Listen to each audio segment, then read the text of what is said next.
Hello and खुशामदीद। मैं हूँ राजी और आप देख रहे हैं हिंद वॉइस।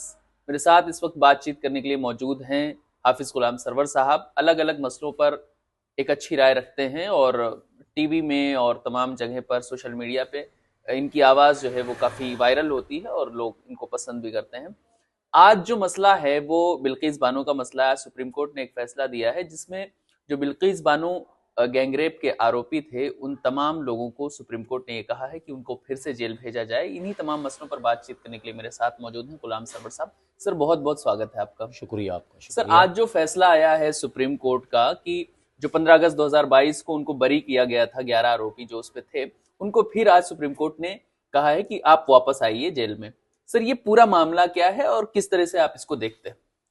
देखिए, पूरे मुल्क के लोगों को याद है, तमाम बातें तो लोगों ने भुला दी है, लेकिन 2002 में जो गुजरात में राइट्स हुआ था उसको अब तक मुल्क के लोगों ने भुलाया नहीं है।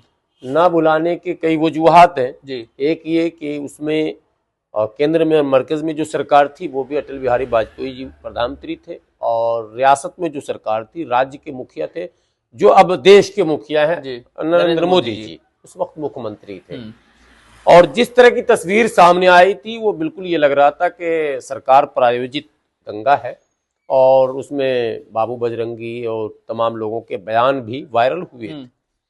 ये जो वाकया पेश आया था बिल्किस बानो की फैमिली के साथ, तो दंगे के बाद कई आयोग बने, लेकिन आयोग के बनने और आयोग के रिपोर्ट के आने की पोजीशन वैसी है जैसी तमाम जगहों पर आज तक रही है जी। ये तो सिर्फ दिल बहलाने के लिए गालिब ये ख्याल अच्छा। इस मुकदमे को लड़ा गया बड़ी मजबूती से और इसमें सजा हुआ मुजरिमों को, लेकिन राज्य सरकार ने राज्य सरकार को विशेष अधिकार है कि यदि कोई व्यक्ति आपको लगता है कि वो वाकई उसने जुर्म किया है, उसका जुर्म साबित अगर हो भी चुका है और उसके सजा का ऐलान भी हो चुका है, उसके बावजूद भी अगर सरकार को ये लग रहा है कि मान लीजिए 15 साल या 10 साल या 20 साल या उम्र कैद ये सजा अगर है और वो लग रहा है उसका आचरण बहुत अच्छा, उसका व्यवहार अच्छा, या वो मुल्क के लिए मुफीद है, मुल्क या समाज के लिए वो मुफीद है, लाभकारी है, तो सरकार को एक कानून में एक गैप ऐसा है कि सरकार चाहे तो उसको वक्त से पहले बरी कर सकती है। उसी कानून का हवाला देकर, उसी कानून का फायदा उठाकर 2022 में गुजरात के इलेक्शन से पहले जी। अब 15 अगस्त बार बार कह रहे हैं, मैं इलेक्शन कह रहा हूं, गुजरात में विधानसभा इलेक्शन तकरीबन सर पर था। उसी वक्त 15 अगस्त, चूंकि 15 अगस्त 26 जनवरी ये एक नेशनल हॉलीडे है और नेशनल इसको क्या कहें राष्ट्रीय त्योहार है, तो उसमें सरकार गैप ढूंढती है कि इस मौके पर यानी राष्ट्रीयता दर्शाना है। मसला ये जी। तो क्या उन तमाम आरोपियों की जो रिहाई गुजरात सरकार ने की 15 अगस्त के दिन जबकि चुनाव होना था जी। तो ये दर्शाने की कोशिश की कि इन लोगों ने राष्ट्र के लिए कोई काम किया। ठीक है, उनका आचरण अच्छा होगा, मैं उनके आचरण पर कोई टीका टिप्पणी नहीं कर रहा हूं, लेकिन आप उनके मुकदमे को देखेंगे पहले, और उस तरह के मुकदमे में आचरण किसी का अच्छा भी अगर है तो आचरण अच्छा था तो वो बलात्कारी कैसे था जी। आचरण अगर किसी का अच्छा पूरे भारत में माना जाएगा तो आसाराम बापू का माना जाएगा। उनके लाखों प्रवचन है जी। उन्होंने तो कोई जघन्य अपराध किया नहीं। अरे एक छोटी सी बच्ची के साथ मामला है उनका, हल्का फल्का, उसको मैं देखिए अंदाज समझने का, एक आदमी पूरे मोहल्ले को घेर रहा मजहब की बुनियाद पर, मार रहा, काट रहा, मां के सामने बच्ची का मने जिना कर रहा, रेप कर रहा, 8 महीने 9-7 महीने की हमल से 4 महीने के हमल से थी बिल्किस बानो का रेप किया गया। मैंने बीवी के सामने शौहर को मारा गया, शौहर को बांध के रखा गया, बीवी का बलात्कार किया गया। उसका आचरण अचानक ऐसा कैसे हो गया कि उसको 15 अगस्त के दिन सरकार रिहा करती है? ये मतलब तसव्वुर से परे, कल्पना से बाहर, कि ये कभी कल्पना में, कभी सपना में कोई नहीं सोच सकता है कि उसका वो लोग ही असामाजिक हैं, अधार्मिक हैं, जो लोग इस तरह के कृत्य में मुलव्विस है। अब उसको आबकारी का आचरण उसका अच्छा था, अब सजा हो गया जेल में। पढ़ रहा था सर तो उसमें ये दिया हुआ था कि मान लीजिए कि कोई आदमी उम्र कैद की किसी की सजा है तो 15 साल में उसको रिहा किया जा सकता है, जो आपने बताया कि एक गैप होता है उस आधार पर। तो उसमें ये चीज भी दी हुई थी कि उसका आचरण या जघन्य अपराध पे ये चीज बहुत ज्यादा लागू नहीं की जा सकती। नहीं, पहली शर्त तो यह है कि वो राष्ट्र और समाज के लिए लाभकारी है। अगर तो बाहर आएगा उससे राष्ट्र और समाज को फायदा मिलेगा, वो तो भारतीय जनता पार्टी के लिए लाभकारी हुआ। चूंकि आपने देखिए पहले स्टेट गवर्नमेंट की पॉलिसी समझिए, गुजरात सरकार जब उसकी रिहाई कराती है, पूरी दुनिया जानती है कि जेल से रिहाई का जो वक्त रखा गया है, एक रूल है, जेल का भी अपना एक रूल है। तो जेल मैनुअल में है कि आपको जमानत का आदेश हो गया 12 बजे, कोर्ट से ऑर्डर चला गया जेल, लेकिन जेल आपको 2 बजे 3 बजे 4 बजे नहीं छोड़ेगा, सूर्य अस्त के बाद, यानी लगभग 8 से 10 बजे रात के बीच। क्यों? सवाल पैदा होता है ना, ये रूल किसी ने बनाया होगा, कभी भी बनाया होगा, तो इसके पीछे कोई लॉजिक तो होगा। लॉजिक यह है कि रात के अंधेरे में आप निकलिए, चुप से घर चले जाइए, ठीक है, बाकी बातें बाद में होंगी। लेकिन गुजरात सरकार ने उन तमाम मुजरिमों को निकाल कर उसका स्वागत ऐसे करवाया जैसे वो स्वर्ण पदक जीत कर आ रहे हो, जैसे लग रहा है कि वो मैंने देश के लिए जो है उन्होंने कोई बहुत बड़ा मेडल और बहुत बड़ा काम कर दिया है। क्या तमाशा साहब, आप एक कानून का सहारा लेकर और कानून का खुलेआम मजाक उड़ा रहे हैं। कानून के मानने वालों और जिनकी आस्था कानून पर है, जिनका भरोसा कानून पर है, उसके भरोसे का आप कत्ल कर रहे हैं। ये बिल्कुल इस समाज में, इस देश में राजनीतिक फैसला 100% पॉलिटिकल फैसला था और उसका फायदा गुजरात सरकार ने ले भी लिया।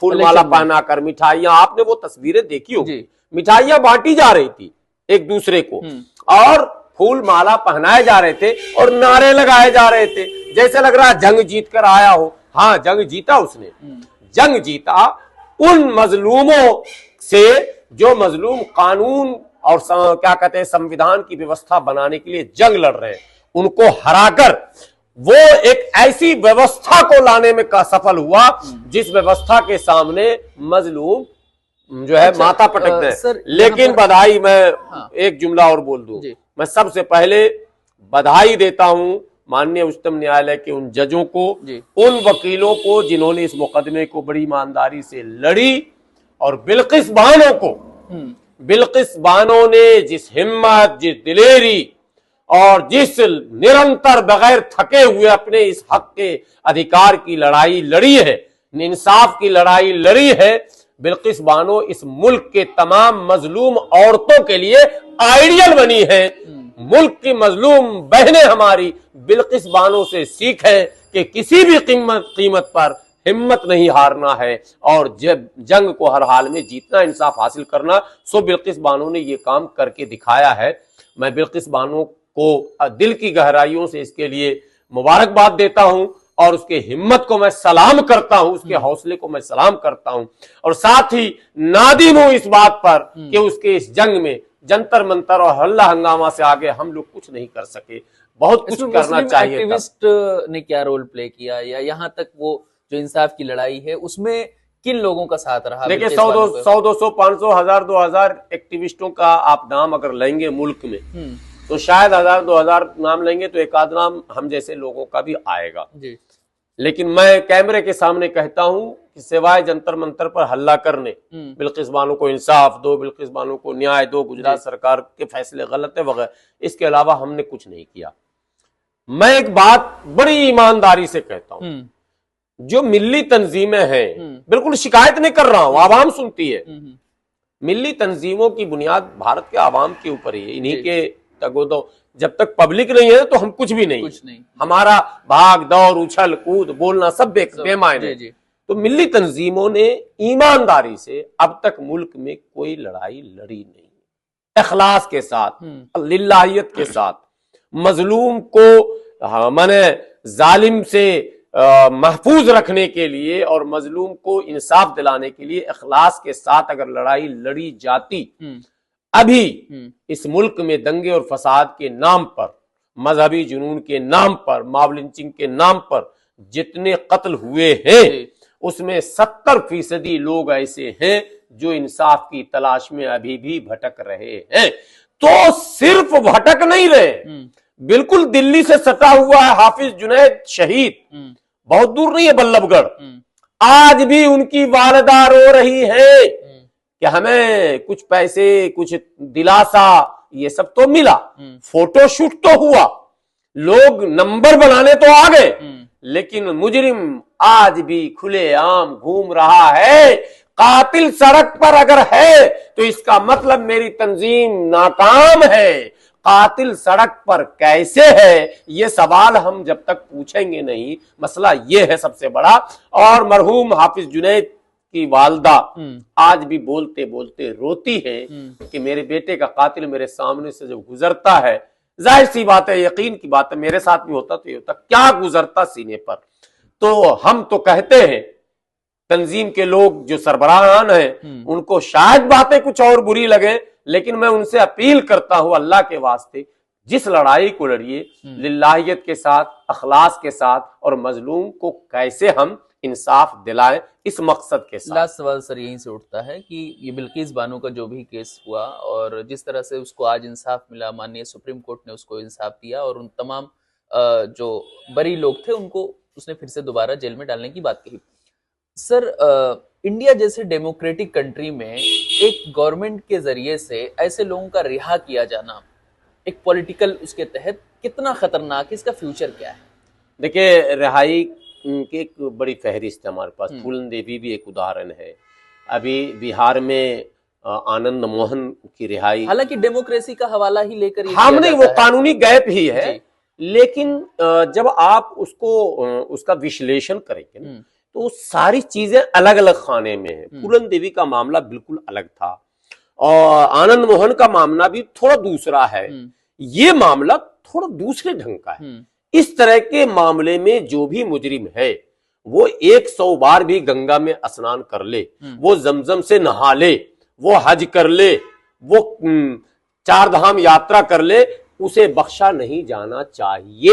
ये एक बात है। दूसरी बात है कि पॉलिटिकल बेनिफिट के लिए आप इस तरह का काम नहीं कीजिए, ये पार्टियों से हाथ जोड़कर गुजारिश है। पॉलिटिकल बेनिफिट के लिए अगर इस तरह से चलेंगे, ये रिवाज अगर चलेगा, ये परंपरा अगर बढ़ जाएगी, तो मुल्क के लिए थोड़ा बेहतर नहीं होगा। ये गैप फिर तो नुकसान होगा, कमजोर लोग परेशान हो जाएंगे, वो फिर इंसाफ लेकर भी ना, मतलब लगेगा कि इंसाफ तो मिला लेकिन नहीं मिला, अधूरा होकर रह जाएगा। तो जो सरकारें हैं, जहां भी है, जिन पार्टियों की सरकारें, आप उनके कैरेक्टर और किरदार और दूसरे बुनियाद पर जो करना चाहते करें, मगर इस तरह के जघन्य अपराध से जुड़े लोग जिनके ऊपर कई कलंक है, उसको आप इतनी आसानी से न धोएं, ये परंपरा गलत है। शुक्रिया, हमसे बात करने के लिए थे हाफिज गुलाम सरवर, जिन्होंने बिल्किस बानो के साथ जो आज सुप्रीम कोर्ट ने इंसाफ किया और उन तमाम आरोपियों को आज फिर से ये कहा कि वो जेल की सलाखों के पीछे जाएं जिस तरह से वो थे, और उम्र कैद की सजा को वापस लिया। उस तमाम मसलों पर बात करने के लिए हमारे साथ थे हाफिज गुलाम सरवर साहब। फिर मिलेंगे एक नई शख्सियत के साथ, तब तक के लिए देखते रहें।